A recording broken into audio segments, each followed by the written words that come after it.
Hello there and welcome to the show. I sure look forward to Tuesdays because it's my chance to visit with Eric Peters, who it turns out is one of the few remaining voices of reason in a world that is rapidly spinning out of control. How are you today, Eric? Well, I'm pretty good. I'm glad I finished up my Trans Am project in time to not be able to drive it. Yes. Oh my goodness, the gas prices. I just completed about a roughly 2,000 mile round trip to and from Albuquerque, and I got to tell you, every fill up, you felt it keenly as you went to top off the tank.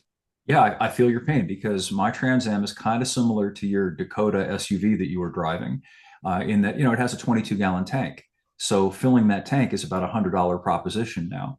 And I got to thinking about it. I wrote a whole article about this. When I bought that Trans Am, which was more than 30 years ago, I've had it a long time. I used to drive it regularly because back in those days, you could fill up the tank for $20. So I juxtapose the fact that when I was a young guy still in my 20s, I could afford to drive a V8 muscle car and feed it. And today, as a much older guy, forget about it. I mean, it's like an occasional used toy, and I'm nervously watching that gas gauge go down and saying, it's time to go back home. Well, at least it's not diesel, though. That's true. Good I Lord, saw the something on diesel X, and I prices. haven't had a chance to confirm this yet, but that somebody from California posted something about diesel now being more than $8 a gallon in California. I believe it. I didn't see anywhere between southern Idaho and central New Mexico that wasn't at least $5 a gallon, and some places considerably more. But the thing that gets me, I'm sorry if it sounds like I'm just complaining here, it appears that it's ratcheting up slowly, little by little. And, who do I believe when someone tells me, oh, this is totally worth it? What we're getting in return for all that military action over in the Persian Gulf. Why, it's totally worth whatever the cost of gas may be at the moment. Yeah, well, according to whom? That's a pretty presumptive, arrogant thing to say. I don't see any utility in it or any value in it. And this, of course, is the fundamental problem with government. It is this idea that this relative handful of people somehow get to decide for us what we are going to pay for something, both in dollars and potentially in terms of lives, is apparently about to happen over there as the Marine Expeditionary Force lands in Karg Island. Yeah, it's I believe it or not, my wife and I actually had some pretty good time to visit on our journey, and this is one of the things we were talking about, and she kind of she took exception and actually said, it seems to me you're against any military action whatsoever. And looking back over the last probably 30 years, I really have been against pretty much all of them.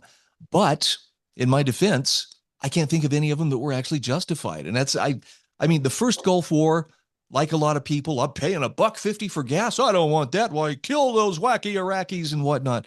I cheerleaded with everybody else on that and felt justified. But somewhere between that and the next Iraq invasion and Afghanistan and so forth, I want to believe I grew up and started to understand that some things might doesn't make right in some cases. To me, this is fairly easy to understand. If I'm walking down the street and somebody comes up behind me and cold cocks me, well, I've got the right to hit him back, but I don't think I have the right to cold cock somebody else. In other words, I understand that sometimes war is necessary when a country gets attacked. You have to fight back. That's self-defense. That's entirely justifiable. But I don't see what's going on right now as being a case of self-defense. It's a parody of that. It's completely the opposite of that by any rational standard, at least according to my judgment, and certainly in terms of the judgment of Joe Kent, who's in a position to know. This guy had access to all the intelligence stuff, and he's come out and said there was no imminent threat.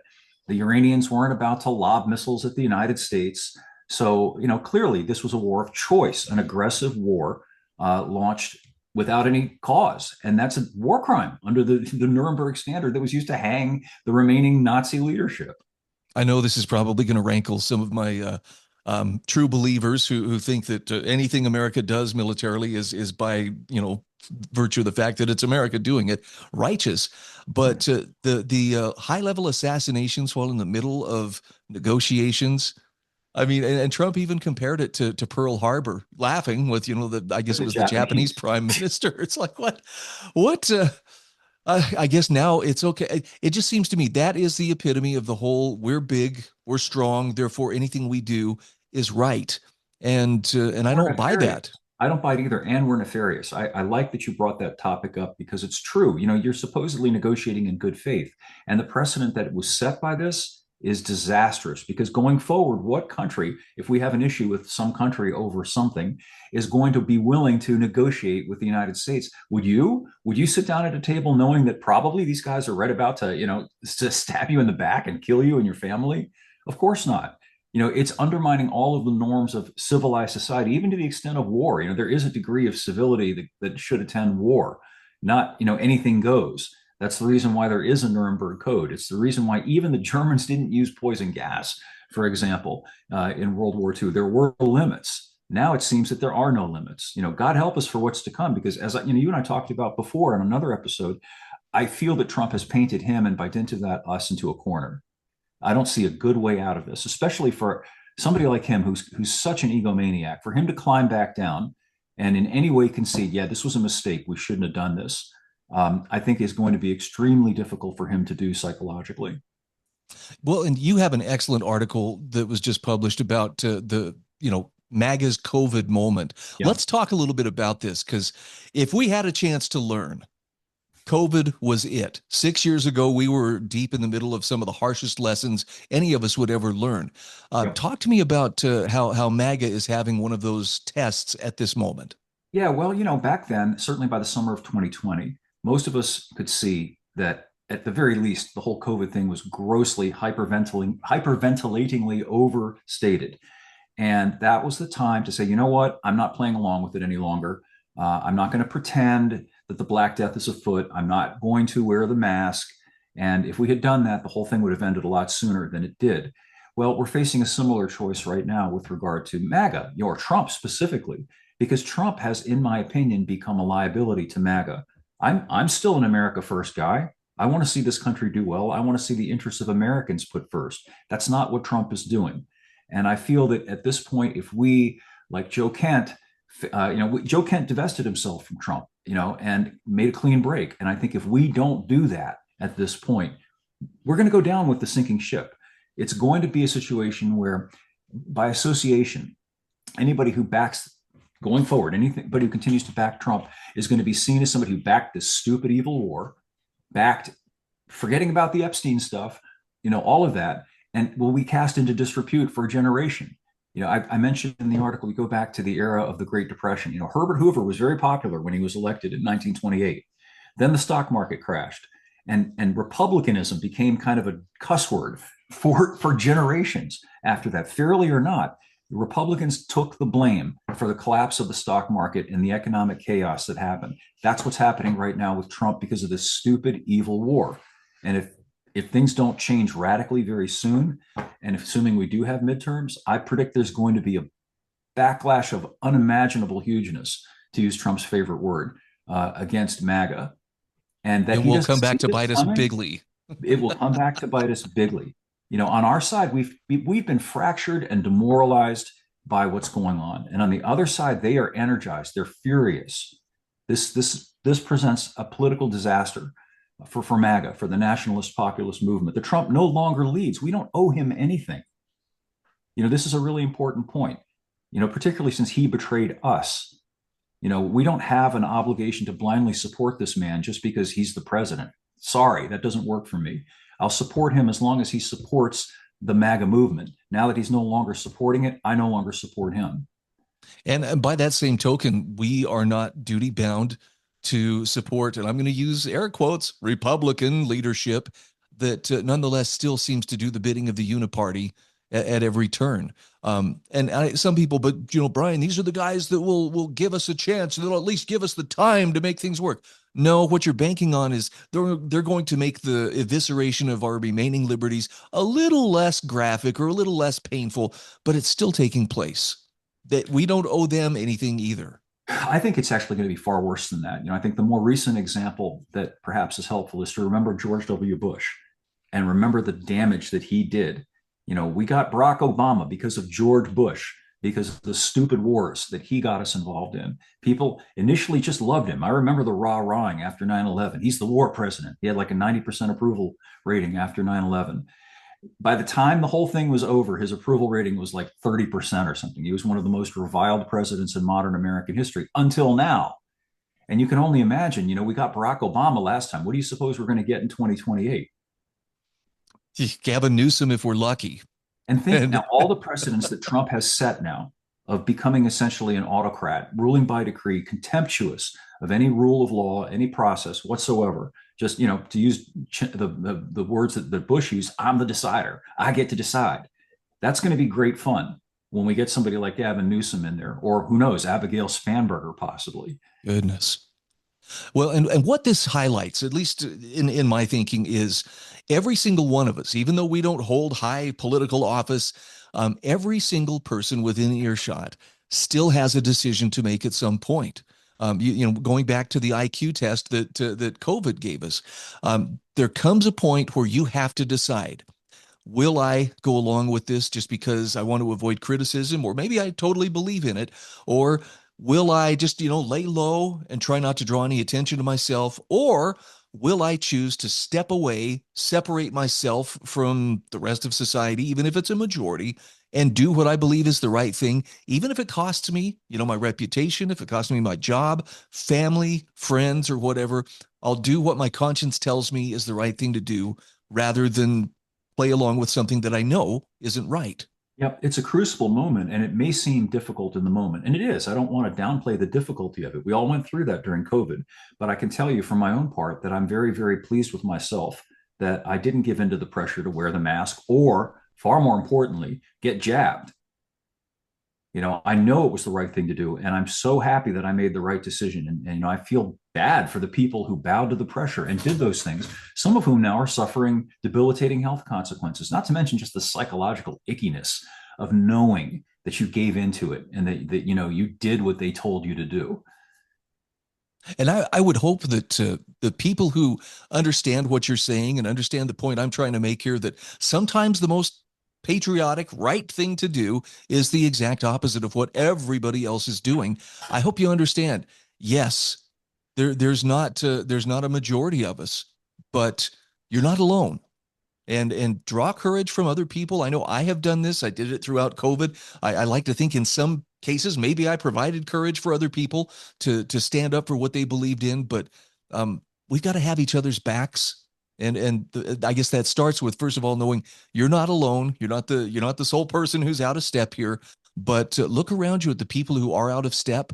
And I think you're going to find most of them aren't wasting their time at some No Kings rally, or otherwise waving the flag harder and cheering louder every time, U.S. ordnance lands on Iran. I think it's going to be easier this time too. It took several years to undermine COVID.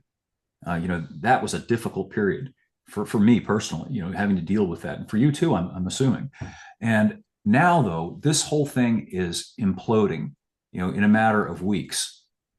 Trump never managed to have the hysterical support at the beginning of this that George W. Bush did. It took a long time to dissipate that hysterical support as the war wore on and as the body bags continued to come home. People want out of this thing right now. The polls that I've seen, the only people who support this are the most fanatical MAGA people. That's not the crowd you want to be involved with. Here, here. And I would add, if there was ever a time, as we've talked about before, get your life in order. Pay your debts down or pay them off as best you can. Be as unleverageable as possible and be as self-sufficient as possible. And understand we are entering a period where things are not going to be as easy as what we have known for most of our lives. This is especially true for members of Gen X like you and me. Yeah. Well, for everybody. And, for myself, I'm far from being, an excellent prepper, but I do have a couple of months at least supply of food and other necessities. And I think it is a smart, sound thing for other people to do the same, just in case, because, usually a crisis is something that generally passes, not necessarily overnight. But, if you have to hunker down for a couple of months, if things get really awful, that could be really important. So I think, preparing for that instead of, assuming, oh, the refrigerator's empty and I can go to the supermarket tomorrow and the shelves will be full and I'll have money in my pocket to buy that stuff. That might be a little bit optimistic to think about. Well, and I think anyone who's paying attention, although I can understand if they want to put on the blinders, every time you go to the store, you're going to start noticing everything is costing a little bit more. And this is directly related to the costs of fuel and what it takes to get things to those store shelves.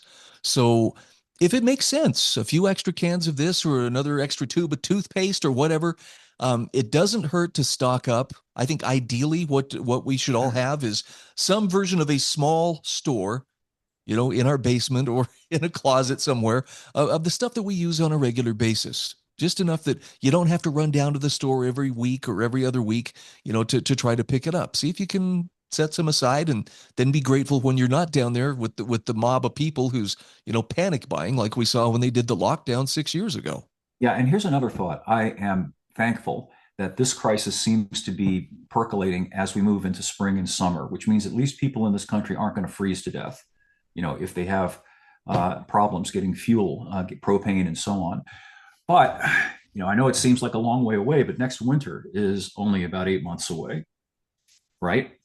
Yep. So I think it might not be dumb to anticipate that, if things get really bad, that they are going to be far worse in the winter of 2026 and 2027. And it might be a good idea to make provisions for that, even if it means, if you don't have a sleeping bag, heavy clothes, things like that. I know that sounds a little bit extreme, but you might not think so if we get to a point where you can't afford to get your propane tank topped off, or, you don't have the ability to burn firewood because you don't have a wood stove. Just thinking about stuff like that now, that's the essence of preparedness. Or heaven forbid, there's some disruption to, I don't know, our fuel infrastructure. Just, hypothetically, if there was, some kind of hostility going on out in the world that somehow managed to reach us here on our own shores. I know it's a hard thing to imagine, but we kind of felt that way up until about September 10th of 2001, that Absolutely. we're pretty safe here. Absolutely. Amen. Let's shift to automotive things for just a moment. First of all, let's get an update on your Trans Am. Well, it's done essentially, and it's marvelous, except of course for the gas mileage. So you know, have you had it out? Have you oh yeah, taken it yeah. for I've been a run? driving it around, and trying to do the wear and tear, do the break in on the clutch and everything, and it's a night and day difference in terms of just the way the vehicle feels, the responsiveness of it, the immediacy, the connectedness. When I compare the two, it was downright sloppy with the automatic. It just, you felt like there really wasn't that connection between the engine, the driveline, and the road. Now there is. And of course, there's the sounds that go along with that and the feels, pushing in that heavy clutch, operating that Hurst shifter. But boy, it is voraciously hungry now, because it doesn't have overdrive anymore. So, I used to get probably 12 miles per gallon if I kept a light foot. Now I think I get probably about 8. That's okay. I'm still smiling as you're describing it because it just sounds like a dream. What's the break-in process when you put in a new clutch? You mentioned that you kind of have to break it in. What does that Yeah. look like? It's very similar. When you get a brake job and you've got new brake pads and new rotors, similar because a clutch is made of the similar kind of friction material. So you've got those two mating surfaces that have to mate in and together. And what you don't want to do is do bracket racing starts, and all of that kind of speed shifting stuff until those parts have meshed together and the wear patterns are good. If you want the thing to have a nice long life at any rate, if you want to go out and tear it up, you can, but then you're going to have to put a new clutch in it sooner rather than later. And I don't want to do that. Plus, I'm cautious when it comes to any major work on a car. I want to make absolutely sure everything is correct before I start to push it. No, that makes sense.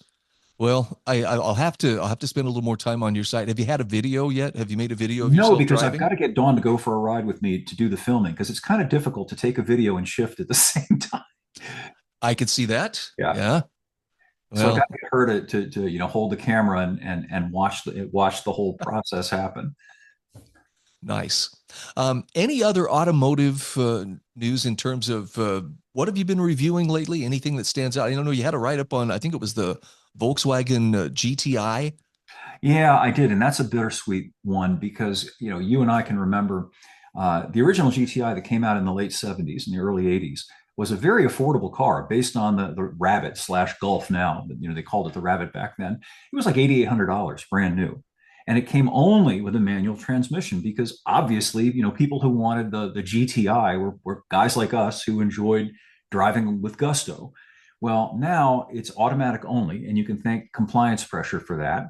And it's become kind of a near exotic. You know, you close to $40,000 when all is said and done for a GTI, and it's a fun car and it's a fine car, but it's just another example of how fun cars have become affluent people's cars. You know, as opposed to cars that younger people could realistically afford to buy brand new. I remember those days, and I just am sad to see that those days no longer exist. Yeah, it's well, I enjoy reading about the different vehicles that you review. That one caught my eye because I had a good friend who grew up with a Volkswagen Rabbit, Mhm. back in the late 70s, and that was his big thing. He lamented was he always wanted a GTI. He was like, man, the Rabbit GTI, that's like the coolest thing ever. And basically what he was describing sounded pretty neat, but um, oh well, Do you I'll remember Volkswagen had one of the best commercials ever? They did a riff on I think it was Ronnie and the Daytonas that did that song "Little GTO." You remember that? yep, yep, And they did it "Little GTI" and they sung it in German. You know, and you saw the GTI, yes. flying and tearing up the roads and all of that. And it's just remarkable to me to juxtapose that vibrant, enthusiastic, hey, let's have fun attitude to the safety. You see the commercial say, oh, we have so many driver assistance technologies, we keep you safe. It's depressing. Yep. And now, something like that, it's hard to remember the good old days when you didn't watch the gas gauge and twinge or twitch a little bit each time it moved. Oh crap. By the way, that GTI got really good gas mileage. And if you really wanted good gas mileage, Volkswagen sold a diesel version of the Rabbit, and that thing got 55 miles per gallon. And we can't have stuff like that anymore. If you want anything that approaches that kind of mileage, you got to pay for a hybrid like the Prius, which is, close to $30,000. I have a dream that one day cars will be affordable and fun, but I don't know how and when it's going to happen, but a guy can dream. A guy can dream. Eric, great as always to visit with you. Fingers crossed we won't have a lot to talk about next week, but you never know. Amen to that too. All right, Thanks, we'll Brian. talk Appreciate your talk having to me. you next Tuesday. Okie doke.